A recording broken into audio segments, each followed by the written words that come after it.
What's going on, everybody? Sorry for the delay as life brings it when you do live. Sometimes, you hit obstacles, you got to dip, dive, and dodge. So, welcome, everybody, to Two Dudes with Attitudes, a wrestling podcast.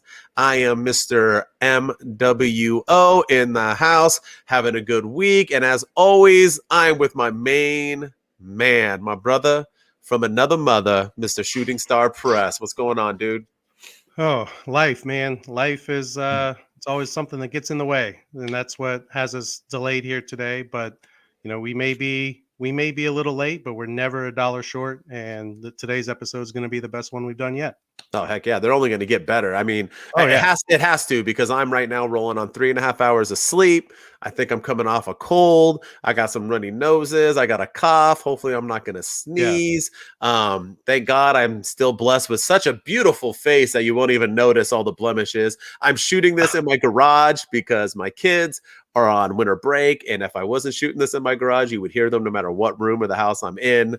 So yeah, and good thing I live in California, because inside my garage it's still like 75 degrees. Yeah, So that must be even nice. In mine, it's like 30 degrees and it's cold. So yeah, next week I'll probably be in my garage because my kiddo's daycare is closed for 10 days starting Oh, Friday. So that's that should be nice. fun. That should be a That's hoot and a nice. half, I tell you. Right? Yeah. Right.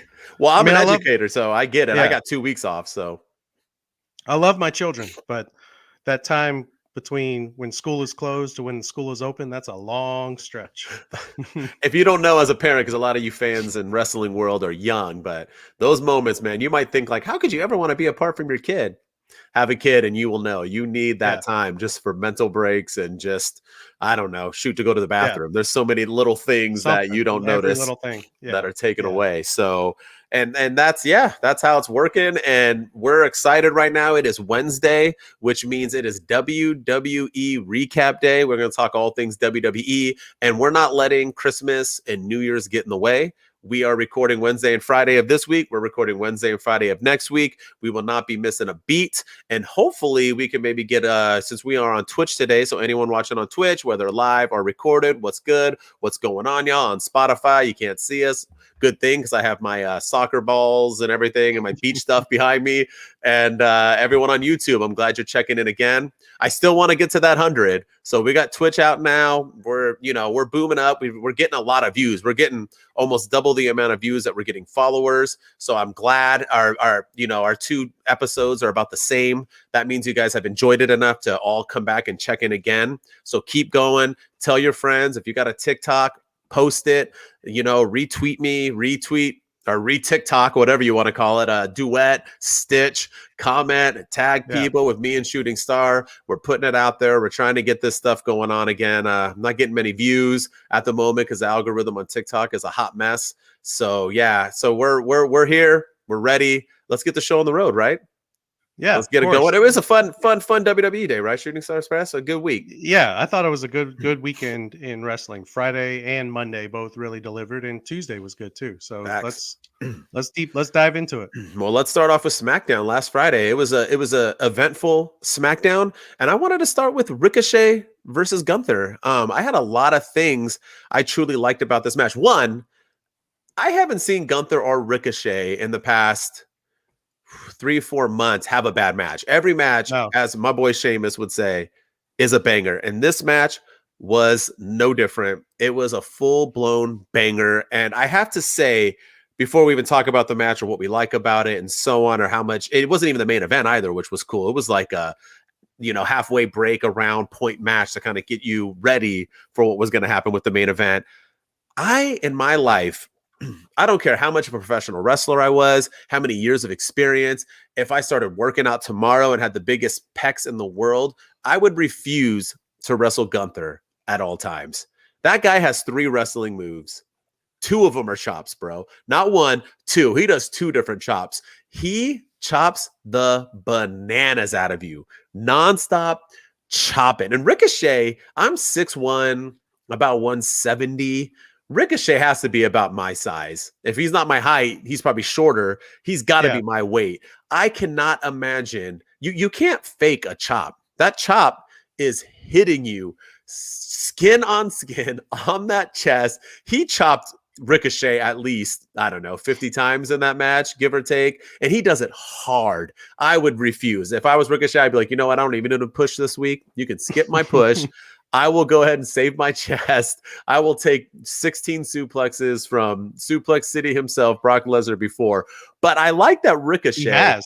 Yeah, he's done it all. Yeah, Ricochet, that's what I'm getting at with Ricochet. But he was dishing it back. And that's what I liked about it, was that Ricochet didn't do all his high fly the entire time to kind of get an advantage. He was like, yo, you're going to bang me, I'm going to bang you. He was pounding it back on Gunther. He was chopping him back and hitting him back and chopping the legs, and he was making the match dirty. And I liked it. I felt it. And I really, really, really think with all of this, I know Gunther's getting that push, and I'm all for it. I want Gunther to go all the way to Mania. I want him to have a big match for that IC title. The IC title feels important. It looks ugly, but it feels important.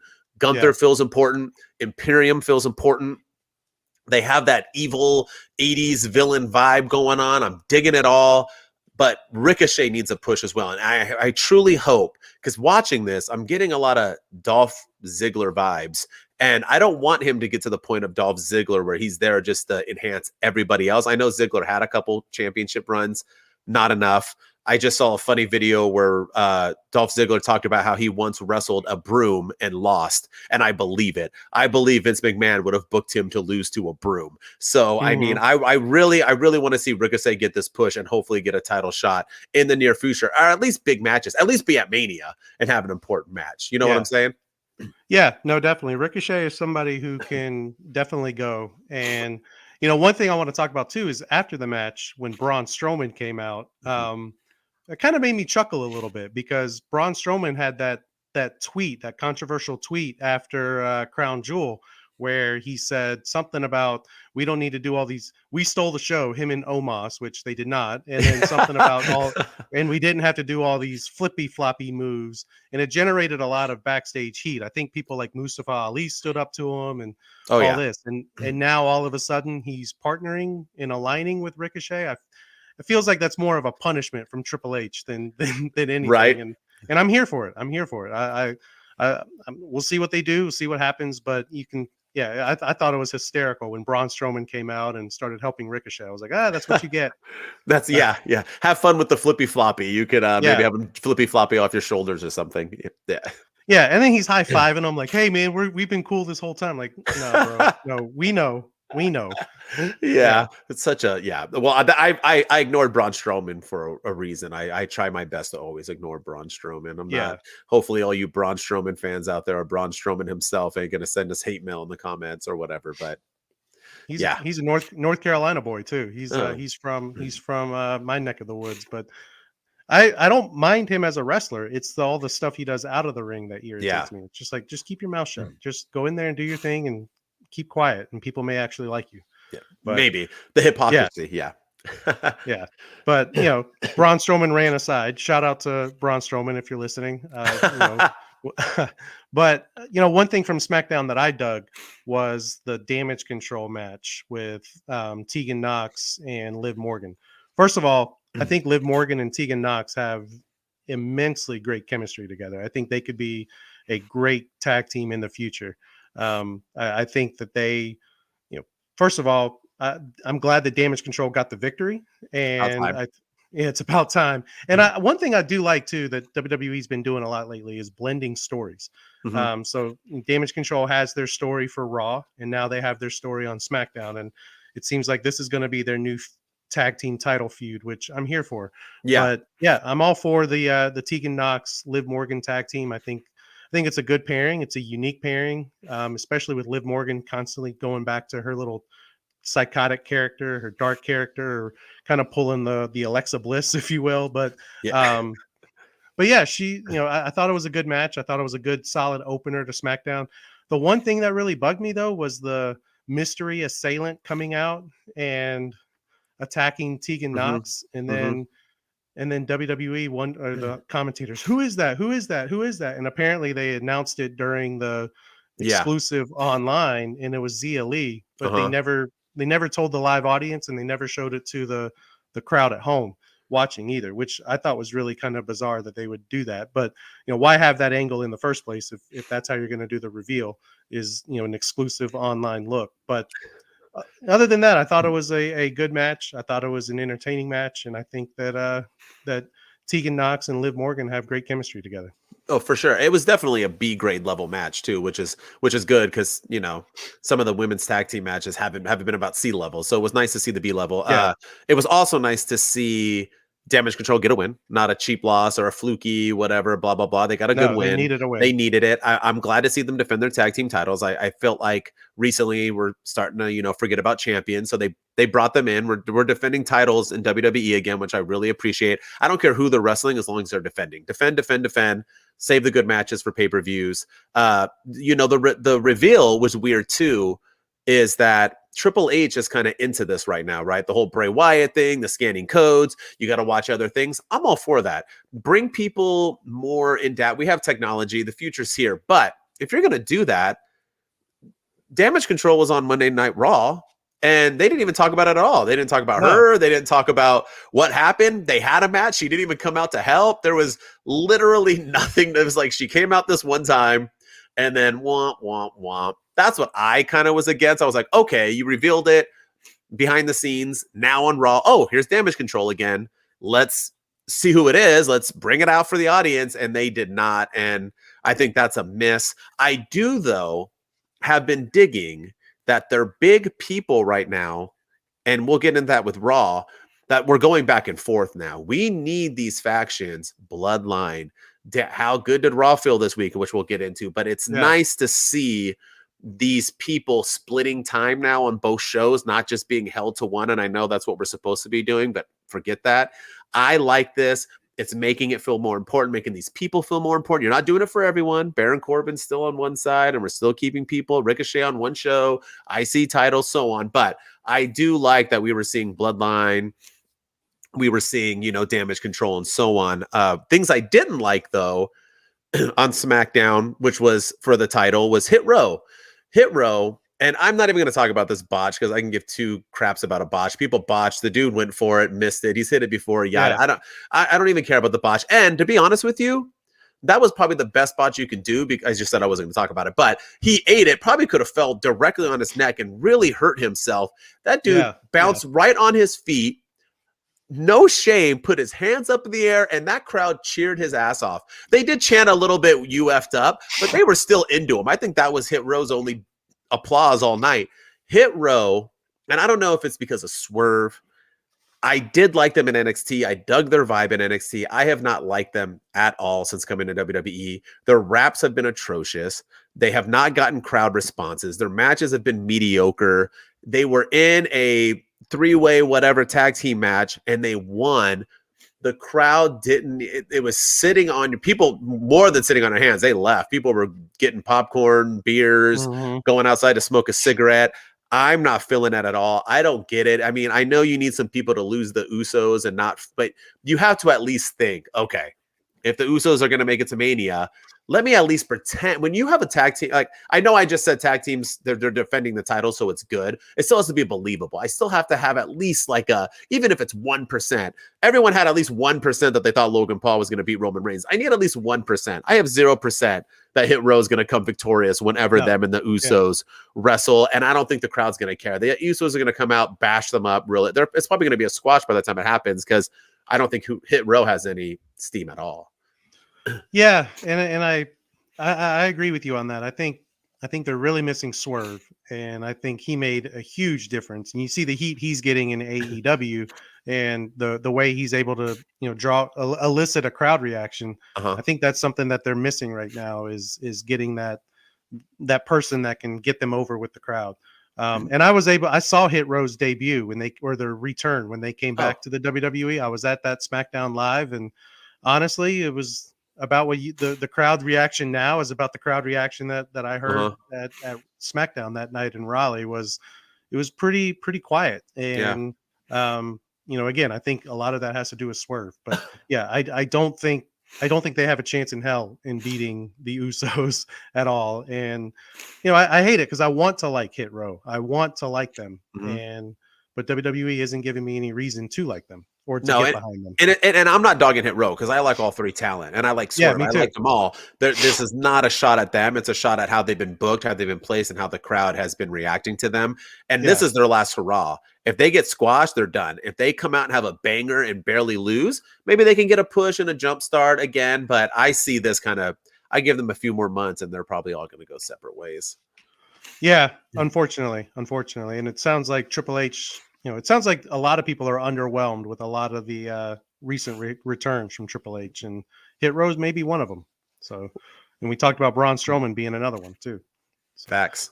but yeah, and then the John Cena announcement on SmackDown.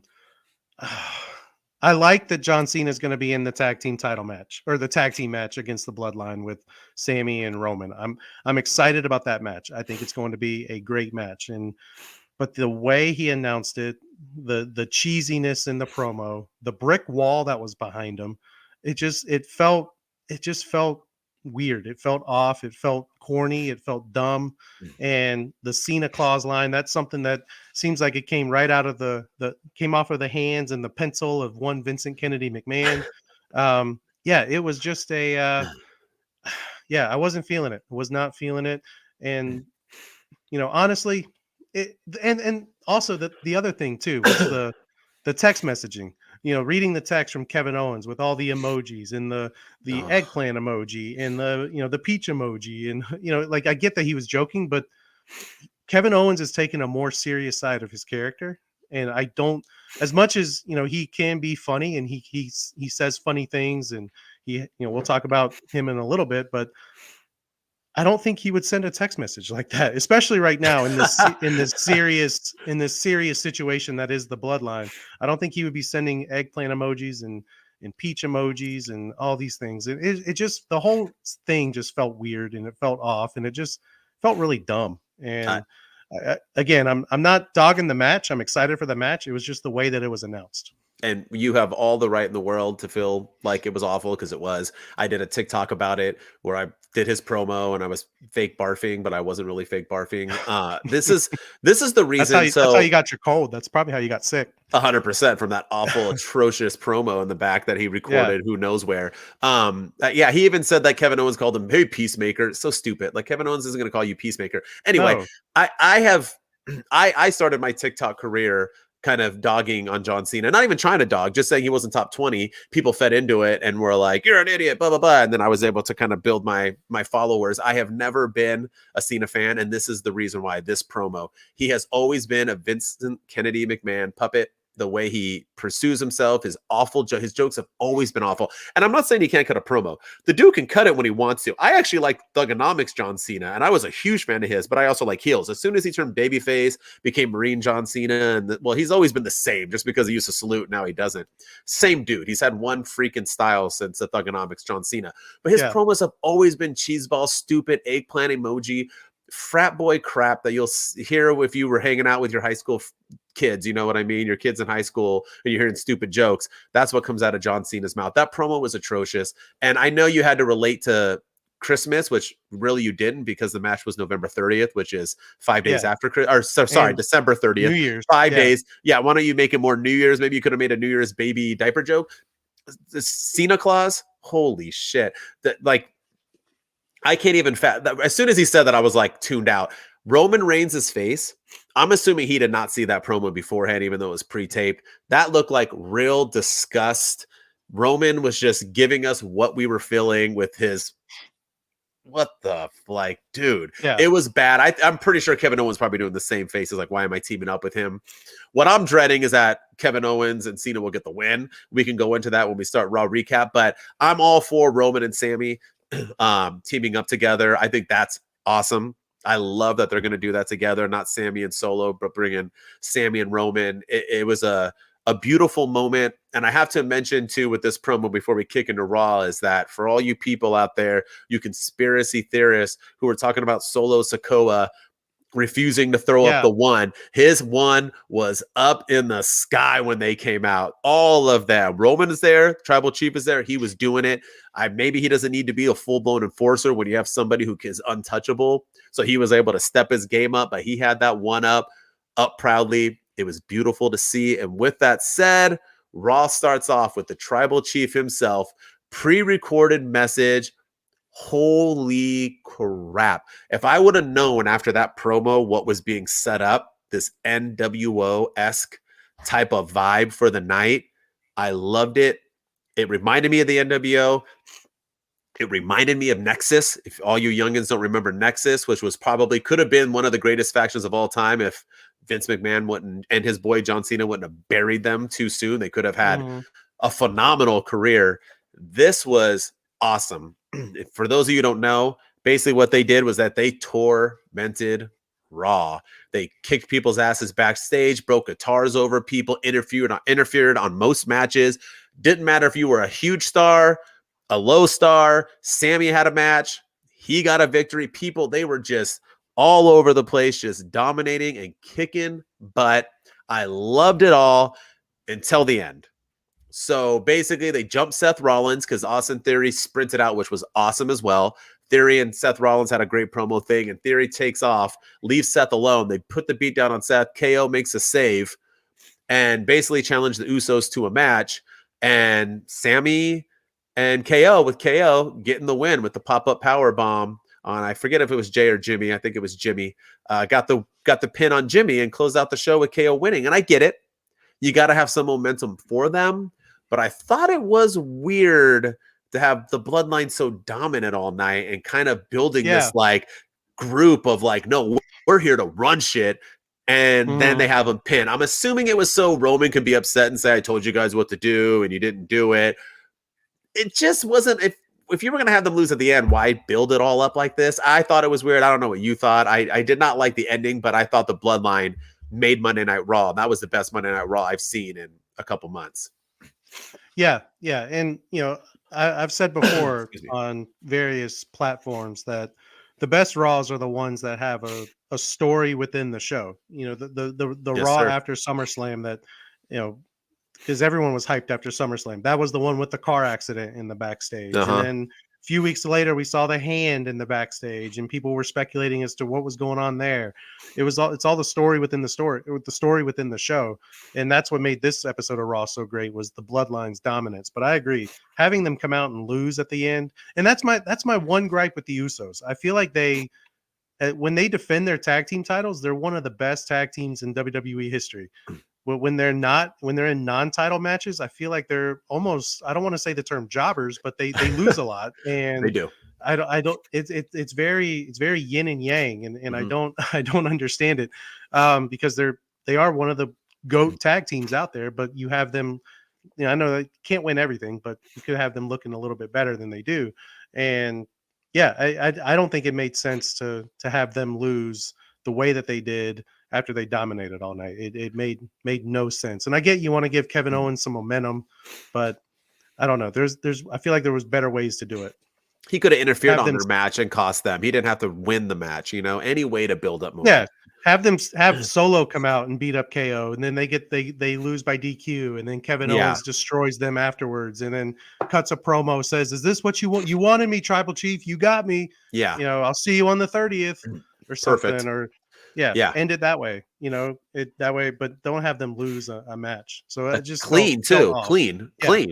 Pop up power bomb, boom, like dead center, no help, with no Seth Rollins anywhere in the picture either, because Seth Rollins was selling the attack from OC came out, but they didn't really interfere in the match. They just helped clean up on the outside. And I did like that callback. I like that, and I like that the Bloodline was building heat with everybody. But that's very WWE. WWE always makes their champions unbeatable when it's for the title, but all of a sudden they like just kind of go 50% when it's a non-title match, because who cares, right? I'm just gonna wrestle for fun.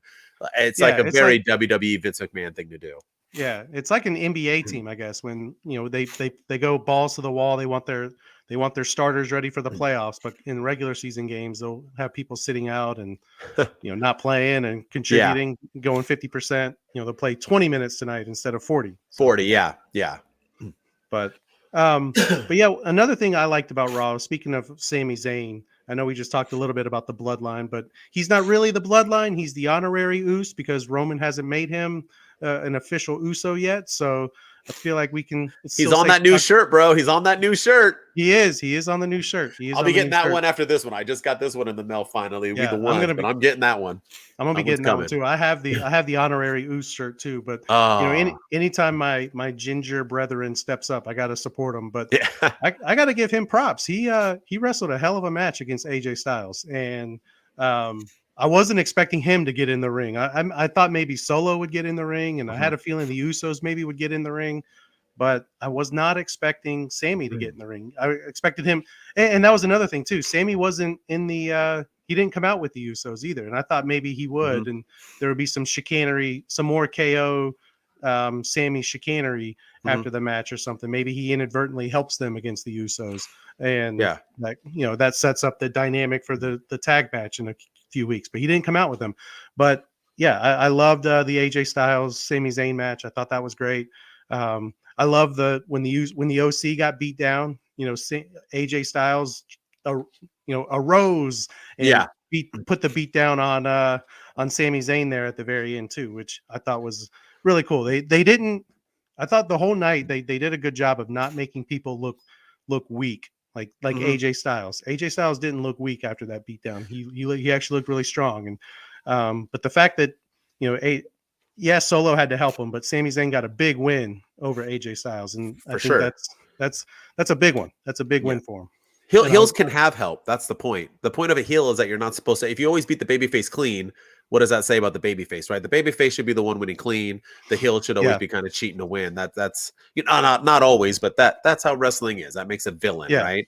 And I did like that Solo came out. I like that Solo came out for multiple reasons, just because I like that Solo is there, kind of being his buddy. Like, he always looks out for Sammy. He's the enforcer of the bloodline, but really the enforcer for his little bro Sami Zayn. So his little honorary, which none of them say he's honorary but Roman. So is that hints as well? We'll see what happens. But even Jay is now like, dude, he's Sammy Uso. Yeah, call him Sammy Uso. And Roman got interrupted. It's not like he said yes or no, or maybe we're waiting for the 30th to find out. Is that what's gonna happen? I mean, who knows?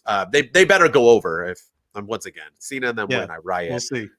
And talking about getting nice little pushes, Alexa Bliss, easily, in my opinion, top 3 WWE female talents in the ring, looks, promos. I think she's top 3 in it all. She's great to look at. She's great to watch in the ring. She's adorable. She's so underrated. Like, she's so much better than what people make her out to be. She's had a few good championship reigns, but even then she wasn't getting respect.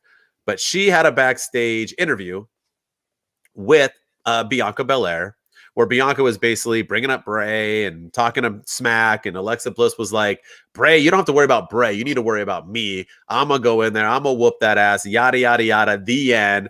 The girl was like, all right, thank you, you two. And there's a screen in the back. It flickers with the Bray Wyatt, little moth, butterfly, whatever the heck it is, in the background. And you see Alexa Bliss. And this is where she's been so underrated, because even before, when she was just, the other Blissful Bliss and the blah, blah, blah, the other Alexa Bliss, NXT Alexa Bliss, her facial, she always was really good at turning the mean face, the happy face, whatever she needed. She was always such a good actress.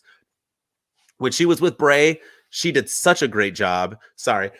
But in that moment, when you see that TV flash, her face changes. She looks legit possessed. She turns, grabs that vase, and doesn't even hesitate. And as soon as Bianca gets up, banks her in the head with it. Perfectly done. Walks off. The Lily doll is creeping behind the couch. Holy cow, Alexa Bliss is back. And I don't think she's going to win the title, but I think this is pushing her to where she needs to go. And no matter what, even if she wins the title, if she doesn't, this match is leading her to Bray, which we'll talk about later. And dear God, pray to Triple H that it saves what's going on over there. But Alexa Bliss, that promo, I think, stole the show, and Bloodline was on fire. And I still think that was kind of like the highlight of Monday Night Raw. Yeah, it was definitely an underrated moment for sure. But it was I really enjoyed it. I like what they're doing with Alexa. I I do agree with you that she is probably one of the best actresses that they have on their roster.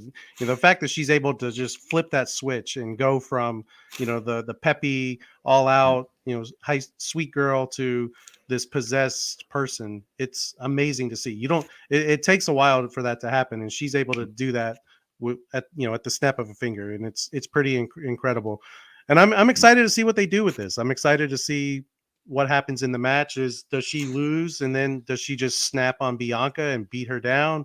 Is that when her and Bray join forces? Do her and Bray stay separate of each other for a while? And you just constantly see the little Bray Wyatt logo, the moth or the butterfly or whatever the heck it is that's in there that flickers on the screen, and we just see that from time to time with Alexa. I don't know. But that is the one piece of the Bray Wyatt story that I'm enjoying. And he's not really all that involved in it, which is kind of funny. Not at all. No, he's not even at all. And I think no matter what, I mean, there could go options. I already said what I thought Alexa Bliss was, and we'll talk about the moment with Uncle Howdy in a little bit. So maybe I'm wrong, maybe I'm not, who knows? But maybe he's just recruiting. Maybe it's going to slow build like everything else with Bray, and this is number one, and somebody else after this will get some flashes, and but either way, I like what they're doing with this, and I like that they're bringing her back. I know a lot of people shat on it and didn't like her when she was with Bray in the Firefly Funhouse. I enjoyed it. I dug Alexa Bliss as this. I'm glad they kept it going after all her counseling, and I'm glad she brought that up too. I once again shooting back. I like that WWE is not afraid to talk about the past. What Vince McMahon was afraid of, always WWE keeps bringing up. So yeah, and Vince was always very big on fans having selective memories and short-term memories, and here's Triple H and bringing up stuff with Kevin Owens and Ezekiel / Elias, bringing up stuff. He's bringing up stuff with Alexa Bliss and her counseling. Honestly, I did kind of forget that she went to counseling earlier in the year, and I'm glad briefly, that she brought it back. And kudos to her. And I'm excited to see where that storyline goes. Agreed. And then Raw, the right before the main event, we had a semi-main event, which was Bayley and Becky Lynch, and Bayley picked up a huge victory. Something you don't see very often with Bayley these days anymore, and that's getting a win. And yes, she had to have help to do it.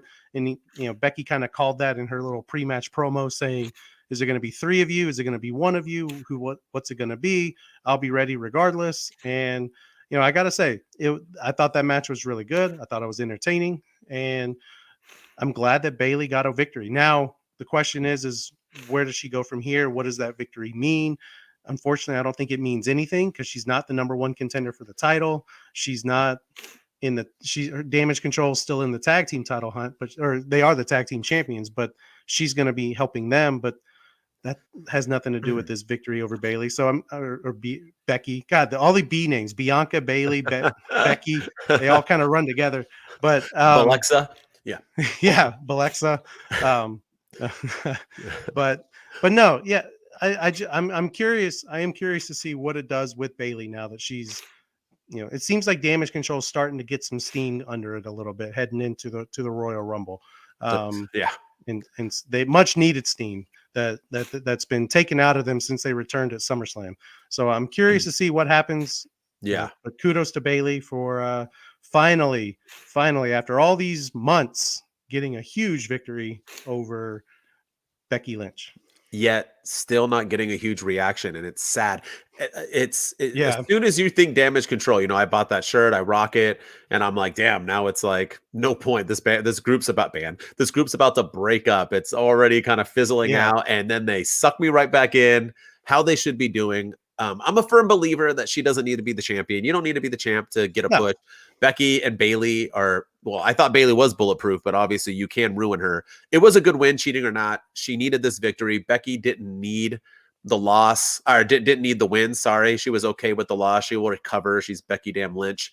I think it's going to lead to another match, whether it be at Rumble or whatever, where Becky will end up being victorious. But as long as we can get some kind of push for Bayley. I mean, you watch that match and you're like, you watch female wrestling, whether it's AEW or WWE, and you can say, oh, these are good, or even Impact, right? These girls can go, great matches. You watch Bailey and Becky going a match, and you're like, that is wrestling. This is Yeah. wrestling at its finest. And Bailey is so damn good. They tell stories in the ring. They're smooth. They don't mess up. It's crisp. They have great chemistry together. Obviously, they're like besties on the side, with their little click. It's just so well done. They're so underappreciated. And I am sad that Triple H has kind of dropped the ball with that since SummerSlam, because Bailey, that match should have felt more important, got bigger pushes. I know that, the title with Bianca is probably going to go against, Bria Bripley, but those bees again, but yeah, in the long run. So time. yeah, right. So we can stay on this Bailey train, which is Becky Lynch, but I did enjoy it. I liked it.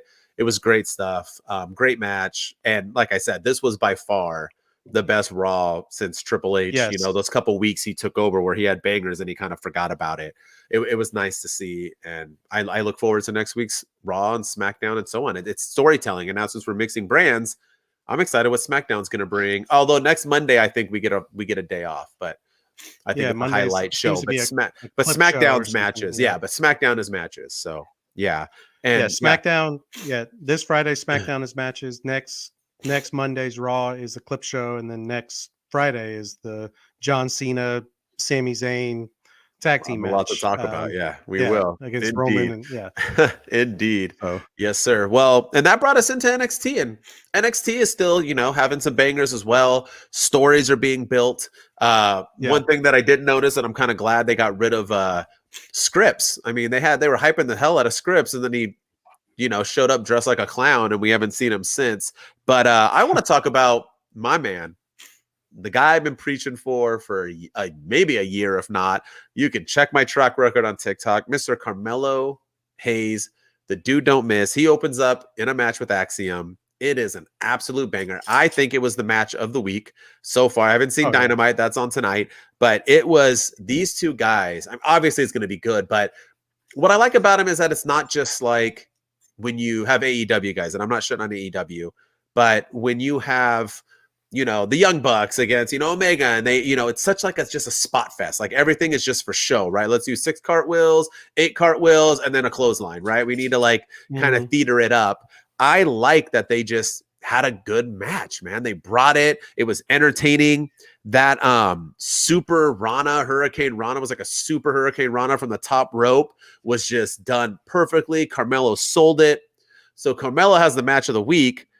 And then Apollo Crews comes out to kind of talk about, him losing his title defense. It was a good match. He did his best. Out comes Carmelo Hayes. Just what I'm thinking. They're going to move him again and not give him his one title, because Carmelo Hayes, before he leaves, needs to be the champ. He has earned that respect to be able to call him an NXT champion. And he comes out and puts it on Apollo Crews on the mic. They have a great go back and forth promo. Holy shit, am I excited for Carmelo Hayes and Apollo Crews. I'm all for it. Sign me up, take my money, whatever you need. I'll watch it, hopefully live. If I can't, obviously, because it's in Florida, I'll watch it on TV. I'm all for it. Take it. I think that match will be an absolute banger, especially for NXT. That's a WWE main event on SmackDown. So I think that would be one hell of a match. Apollo Crews is really improved significantly since like Mandy Rose, right? Yeah, he has really turned his career around. He was somebody who was flailing on the main roster, and then he took on the Nigerian gimmick, and then Omos came in and I guess took that gimmick from him and became he had an accent, right? Okay, yeah, I was wondering. I could have swore he had a Crews Nigerian accent, like Kofi. Yeah, he just disappeared. He just stopped using it. He was feuding with Big E at the time for the Intercontinental Championship. And he had his friend. He had somebody helping him. But I can't remember his name. I can't remember either. But yeah, and to looking at where he was to where he is now, I'm like you said, I'm all for Carmelo Hayes and Apollo Crews. I'm all for it. I've always liked Apollo Crews, and I was surprised that he hasn't gotten much of a run on the main roster, but what he's doing in NXT is pretty spectacular, and kudos to him. And you're right. I want to see Carmelo Hayes hold the title at least once before he goes up to the main roster, because that guy can go. For sure. And then you have another thing on NXT? I'll bring it up. Yeah, I mean the Schism. The Schism was good. The thing so the Schism didn't do much, right? But I Mhm. did appreciate. So we had, Odyssey and Malik and them just like hanging out in the backstage, like literally the back parking lot, and they're shooting the shit. And all of a sudden, in walks Ava Reigns, and she's just like kind of taunting them, talking back and forth to them, kind of like standing her ground. She has her little crop top on. I liked it. I liked that it was her. It gave me a good like Rhea Ripley, Judgment Day vibe where she's kind of there talking and being the mouthpiece and speaking for the men. They go, whatever, bring it, this and that. In walks Schism. I like the vibe. I like that they're going to start feuding. I like that we're doing something with them, not just going solo all the time. I really dug it, and I like their shirts. I already ordered one. I ordered one a few weeks ago. My Schism shirt is not, but it's not coming until like with my Toxic Attraction shirt after they've basically broken up isn't coming, and they're both not coming until like mid-January. I don't know how you sell Yeah. them. They're wearing them at arenas, but I can't. I ordered mine 2 weeks ago. I'm not getting it until mid-January, but I like it. Yeah. The unity, I just really dug it. Schism wasn't there last week. I was kind of like, okay, are we just gonna go solo? With Gacy, what are we doing here? But I like that they brought him back. I think the point of it with Ava Reigns is to push them all as a unit, make them strong, and then hopefully move them over to the main brand. I dug it. I was glad to see them. So small Yeah. things are important sometimes, and even though it was small, I appreciated it. And one of the things that I like too about Ava Rain is you don't know that she's the Rock's daughter. Uh-huh. And to me, I think that's what she needs. Because if you're pushing her as the daughter of the Rock, then she's always going to be compared to the Rock. She's always going to be compared just like Charlotte Flair. Yep. There's people that don't like Charlotte Flair because she's only where she is because of her father. There's people that don't like other wrestlers because of their parents, Randy Orton being one. And but if you look at Ava Rain, you from a story perspective, you would have no idea that she's the Rock's daughter, and Mm-hmm. she's doing her thing and she's killing it. So Yeah. good for her. And I like that you said that because I was a big person where I was like, really wanted her to go bloodline, not schism. I was like, I want her to get into that if they're going to bring The Rock. Maybe that's why she didn't. I do like that she's, doing her own thing. And I do think it helps. When I see her, I don't constantly say, unless my wife walks in and I'm like, hey, that's The Rock's daughter. And she's like, oh, The Rock's daughter wrestles? I thought he only had 2 little girls. Yeah. No, he had another one in another marriage. She's older. She's wrestling and she doesn't want anything to do with The Rock in that sense. She wants to be her own person. Even my wife was like, that's dope. So yeah, I think it's cool. You're not always thinking it like you would a Charlotte Flair. So yeah, great week. That's our end of the week recap for WWE. We brought up some good stuff. There were some good things, some bad things. And with good and bad, we go into our next segment. We brought it for AEW on Friday. So I thought, you know what, Shooting Star, let's bring it again. Do some WWE, right? And we are doing some highs and lows of this week in WWE. And I want to start off with my high. My number one high. Actually, yeah, I'll start. Sorry, yeah, I'll start. We usually start with you. I'm so rude. Always do gentlemen first. I'm over here, hogging it up. It's because I looked at my notes. Right. When I look at my notes, I'm like, it's mine. Yeah. So sorry. Now I have to start. Now I have to continue my full heel turn right now of taking away you starting this segment. Cutting off my mic. Yeah. I don't have control of that. I'm like, do me a favor, Shooting Star, mute yourself. So baby, thank you so much. Babyface Seth Rollins, man. I forget because Seth Rollins is such a damn good heel that I really forget how truly great he is as a babyface. Because with the Shield and everything else, but man, babyface Seth Rollins, he's given me. This comparison might be weird, so I'm going to try to make sure I say it correctly. Stone Cold Steve Austin vibes, but not in the sense of like LA Knight where he's stealing his entire gimmick, but in the sense that he is going from a heel to a babyface and not changing who he is. He is still annoying. He's still in flamboyant outfits. He's still doing his amazingly awful, annoying laugh, and it's going over. He didn't have to change. The fans are for him now. And he cut poor Austin Theory, man. This dude comes out looking jacked. I love the unbuttoned shirt showing his abs. Great heel thing. His hair is on point. His beard's mediocre, but on point for him. I don't think he can grow any better facial hair. But he comes out and cuts a fire promo, dogs him for being the 3rd best Shield member. And then Seth Rollins goes and just cuts a way better promo. It sucks. It didn't take away from Austin Theory, but it's like that part where you're like, oh, did Austin Theory cut a promo? I forgot because Seth Rollins just cut a damn fire promo himself. Seth is on fire. I'm all for babyface Seth Rollins. And I know you like the part with him backstage with Kevin Owens, where once again, he asked Kevin Owens, have we ever tag teamed before? And Kevin Owens brings up WrestleMania time. And he's like, yeah, like a year ago, we were best friends. We were like supposed to tag together, and then I got a WrestleMania moment with Stone Cold, and you wanted to take it from me, and you said it was your idea, and so then you wrestled me, and I beat you, and you were wearing that stupid, ridiculous outfit. That outfit wasn't ridiculous. I knew you remembered, and he was like, oh, it was just, I love that Kevin Owens is bringing back all the stupid ideas Vince McMahon had. It's fantastic, but Seth is so over, and he might be getting the biggest pops in WWE right now. Yeah. Yeah, and it was one of the things in that promo that he said was, he looked Roman right in the eyes and said, Mondays don't belong to you. And the pop that he got for saying that was pretty incredible, because he might be right. He might be right with saying that. You can have Friday, but I've got Monday, and they call it Monday Night Rollins for a reason. And yeah, I think I'm with you. I'm with you in the sense that I like that he's a babyface and he's getting over really well. I hope he doesn't become that, because this happened to him before. He was a heel, and then he turned babyface, and that's when he started feuding with Bray Wyatt the first time, and that's when he had the match with, in the Hell in a Cell, and he destroyed the Firefly Funhouse. But he was that typical babyface that was, man, it's great to be in Chicago. Wow, Chicago, what a great game by the Blackhawks last night. Yeah. That the mankind pops. The John Cena. Local sports take pops as well. And I think that led to his heel turn, because people were turning on that really quick. And then he became the architect. He became the Monday Night Messiah. And, I'm digging this side of Seth Rollins. He doesn't know that he's a babyface, and he's not acting like a babyface, which I really dig. And but he is. Yeah. But he is a babyface, and he's getting over. He's getting great crowd reactions, and I hope this leads to, especially that line with him going at Roman like that, saying Monday nights belong to me. I hope this leads to a Seth Rollins Roman Reigns rematch from the Royal Rumble earlier this year. Dude, it's anyone's game, man. If Cody can't come back by Rumble, if they're not ready to break off with Sammy, it's Seth Rollins match to win Rumble and to face Roman. So for sure, I've always said it's one of them three. So yeah, I agree.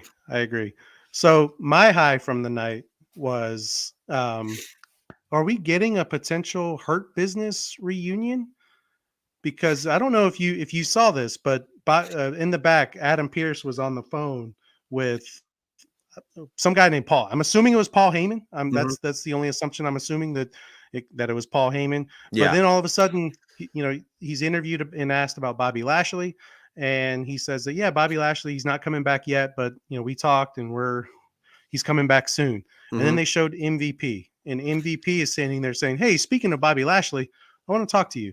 Let me talk in your office." And then they go and talk in his office, and I hope that means we're getting a Hurt Business reunion, because that, to me, that was when Bobby Lashley was at his best. That's when MVP was at his best. Cedric Alexander needs something to do. Shelton Benjamin needs something to do. I'm okay if they want to add new people to it and maybe bring in somebody like Dolph Ziggler or somebody like that, just to give him something to do. But yeah, I do feel there's too many stables right now, and there's too many groups in the WWE. But I think they can make it work with the Hurt Business, and they never should have broken up in the first place. That was a horrible call by Vince McMahon. Bobby Lashley was doing the best of work of his career when he was in that group. He didn't have to talk. He didn't have to cut promos. He had MVP for that. If we get that back, and they're going to have to find a way to make it work story-wise, because they've been tying everything back to, with Seth Rollins and Kevin Owens, and all the long-term storytelling that they've been doing with Alexa Bliss. He was just in a feud with MVP and Omos, so they're going to have to find a way to find out why they're burying the hatchet and why they're working together again. But yeah, give me a Hurt Business reunion all day long. Oh yeah, I mean, I fully agree with you. If that's where they're going with it, yes, for sure. That was for all of them, and you can have enough factions as long as it's to push the talent, and as long as these factions are being pushed, not like AEW where you have 57 factions and you don't even know who's in them anymore. Yeah, as long as they're in it, they have a match a week, you push them out. I'm all for it. I'm all for her business. I like that high a lot. My second high is a quick one. I liked Grayson Waller all night for one. I was not for him winning the title because if he wins it, then that's pretty much Carmelo ain't going to win it. He's not going to be around Yeah, for another not 4 anytime months soon. to defeat him, and you're not going to give him the belt for nothing. But Grayson Waller was on fire. He was hunting Braun Breaker all night on NXT, and he finds Braun Breaker. Braun Breaker comes to the ring to chase him, bounces off the rope, spears him, and then doesn't get up. Waller rolls him over and has the bulletproof vest. I just had to bring it up. I thought it was a high because Bret Hart, I'm not a big fan of, but everybody knows that. I'm HBK for life. But when he went to WCW, the poor guy just fell apart and his career was almost ruined. It was like when Michael Jordan went to the Wizards. It was a hot mess, but he had one good moment. Bret Hart, and it was his idea, which he claims, he says it to this day, is when he had set Goldberg up to spear him. Goldberg spears him, knocks him out, and he had that big old metal bullet, it wasn't like a bulletproof vest, but whatever it was, that metal Like plate, a shield. Yeah, something. it was awesome booking. I love that Shawn Michaels brought that back for NXT. I was all for it. That's all I had to say. I thought it was a high. I like going back to the olden days and rehashing things. I thought it was awesome, and that Braun does that, spear. Yeah, and I've noticed that a lot lately with WWE. They're doing a lot of callbacks to things from the Attitude Era, things from the '80s. They're doing a lot of the Bray Wyatt segment on Friday. There was a part where he was coming. The way he came out through the crowd was very similar to how Brody Lee would come out, or not through the crowd, but came out through the steam and the smoke. It was very similar to how Brody Lee would come out. And Friday was Brody Lee's birthday, so it was kind of a nice little tribute to Brody Lee. So I like that WWE is doing little things like that, tying things back to the days of old, tying things back to former wrestlers, going back, doing little things. There was somebody did a shout out to Umaga in the ring, a tribute to Umaga in the ring recently. I like that they're doing little things like that. Yeah, for sure. So now it's time to for my other high. And then I thought we were on lows, but it's because you were supposed to start. I messed you up. Yeah. He threw me off. Yeah. But my other high is Roxanne Perez, and I came up with this high before NXT aired last night, and even after that interview, I'm still going to stick with it. The interview she did with Booker T, I kind of liked it. It was different than what I thought they were going to do, the different route than I thought they were going to take. But Roxanne Perez, in my opinion, hasn't been getting a lot of respect. When she won the championship, all we talked about, and we're guilty of this too, was Mandy Rose. What's it mean for Mandy Rose? Where's Mandy Rose going? What happened to Mandy Rose? Why did Mandy Rose get, and I felt like there was a black cloud hovering over the title reign of Roxanne Perez, that or an asterisk that says she only won the championship because Mandy Rose got fired.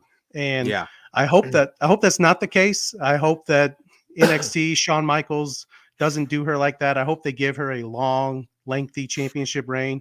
It should have been more of a star-making moment than what it was. She just knocked off a year-long title, ended a year-long title reign, year plus.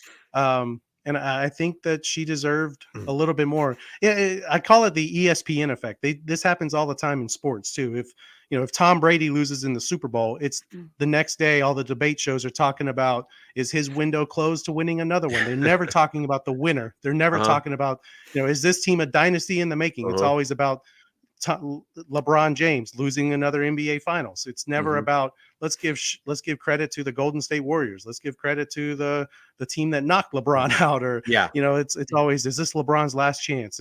Where does this put him in the GOAT category? And I feel like we kind of did that with Mandy Rose losing.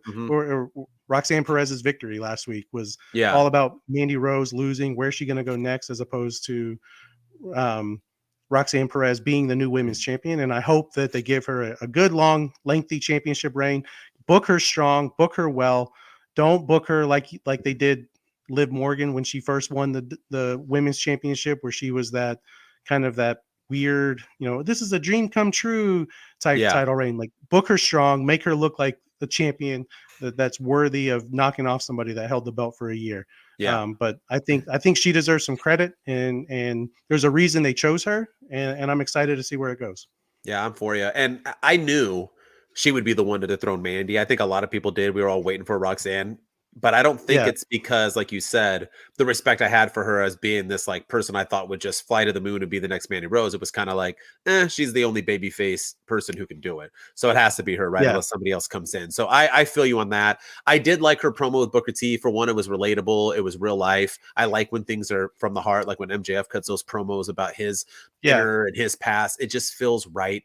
Wrestling, whether it be on TikTok, whether it be in the ring, no matter what, people like personal things. People like to hear about that. It's passionate. You can relate to it. Her and Booker T. I mean, Booker T. I think has been training her since she was like 14 or 16 or something. I mean, yeah. he's like another father to her. So it was nice to see that how proud he was. Him to interview her, I'm wishing nothing but the best for her. And I think she will have a lengthy run. I think Shawn Michaels digs her and she's got a good look. Once again, another pretty girl, can go in the ring. And I didn't think she was great at promos, but that backstage, she's doing her thing and she's cutting them Yeah. well. So yeah. And I would be okay with a Roxanne Perez Booker T management. Have Booker T manage her for a little bit Yeah. because they're so close, and then that gets Booker T off of commentary. Yep, I'm So all for it. I saw I people think praising Booker T now for announcing, but now let's get him off it. Yeah. I'm all yeah, for yeah, the goodbye Booker whatever we T can do to stuff. get him off the Yeah. commentary table because it's killing the vibe. It kills the vibe. For sure. Well, now it's time for lows. I think we can only do one now. This is live, so sometimes we got to manage our time. So my one low, I'll pick my one that I thought was my number one is the Uncle Howdy, Bray, and LA Knight segment. Yeah, I mean, we could talk about this for 50 minutes probably, and we only got about 4 minutes left or so, but it was just the whole LA Knight promo, Bray coming out, Bray just allowing him to kind of beat him up and stomp him. It just looked weird and cheesy. The music hit, the smoke, and then Uncle Howdy looked like a Chuck E. Cheese mascot. It was the yeah, bad. It was his helmet. Now it looked like he was wearing a put on face. It didn't even look like a guy's face. He was like chuckling, but it was like off, like because it was obviously cut from before his talking. I thought it was a disaster. I'm hoping that this was just to throw people off. I still think it's split personalities.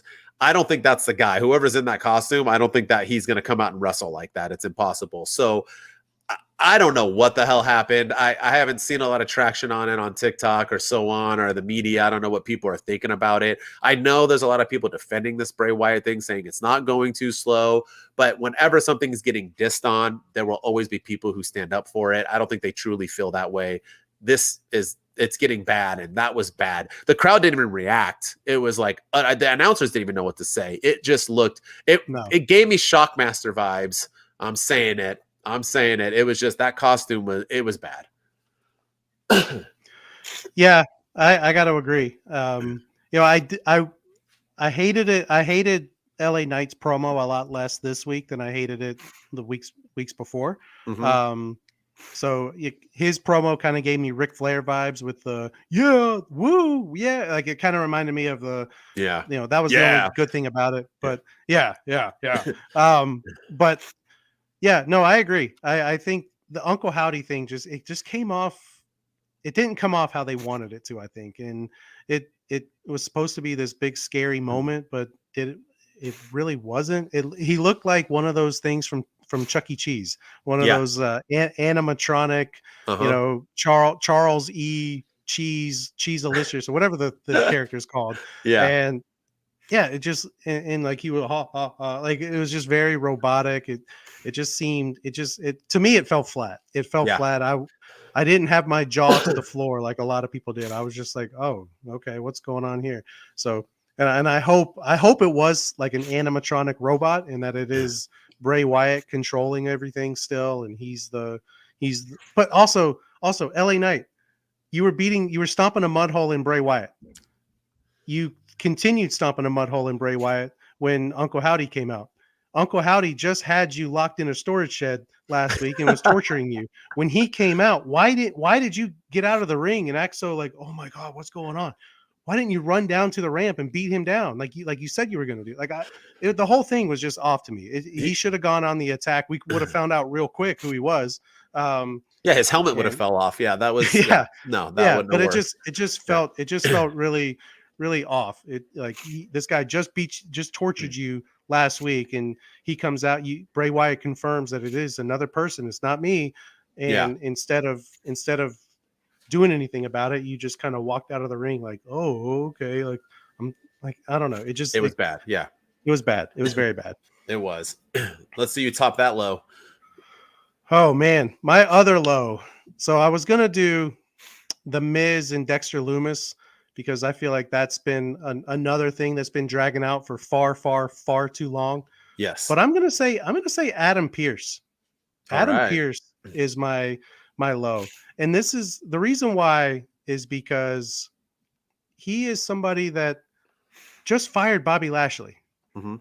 He has suspended Brock Lesnar in the past. He has suspended Ronda Rousey in the past, but he allows the bloodline to just do whatever they want. And I get that it's supposed to have that appearance that, hey, this is our show. We run this. We're the kings around here. Mm-hmm. But stand up for your brand. Stand up for your show, and don't let them, hey, here's an idea. Cut a promo and say, Roman, if you don't send your guys away, I'm going to strip you of the undisputed championship. Be a leader. Uh-huh. Be that authority figure that you're supposed to be. Like I said, this is the same guy that has suspended Brock Lesnar. He just fired Bobby Lashley for putting his hands on an official, but he's allowing the Usos can come in and attack people willy-nilly. They can, even after they say, oh, we're done, we're not going to attack anybody anymore, they come out and attack more people. It's just like, Yeah. get it. To me, it's just, if you're going to have an on-screen authority figure, take advantage of it. That's what And I'm he saying. could have nipped Yeah. that in the bud really easily.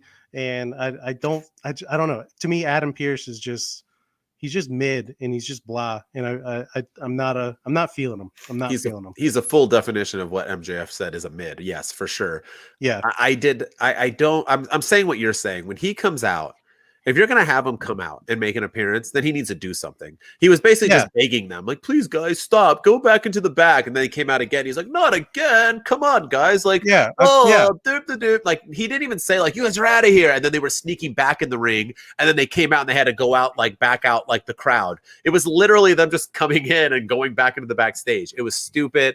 I liked Adam Pierce better when you see him pop up every once in a blue moon backstage, just to seal a match. I've never been a big fan of commissioners, of yada yada, no matter who it's been. I've never been a big fan of it.